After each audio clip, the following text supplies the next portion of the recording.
তিনতলা বিল্ডিং এর উপরে কবুতরের ঘরে এই সাপটি পাওয়া গেছে।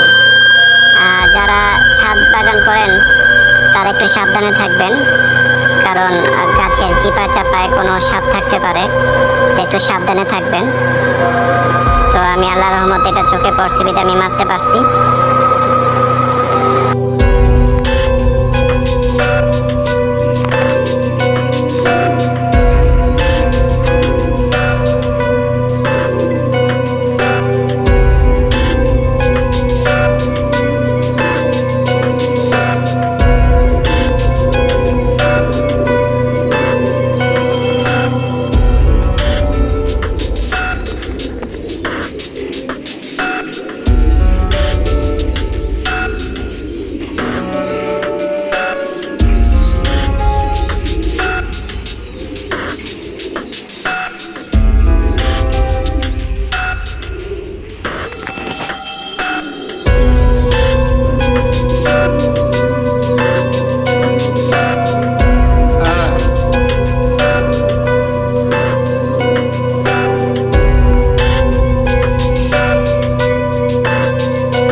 ভাইয়া আইছে ভাইয়া।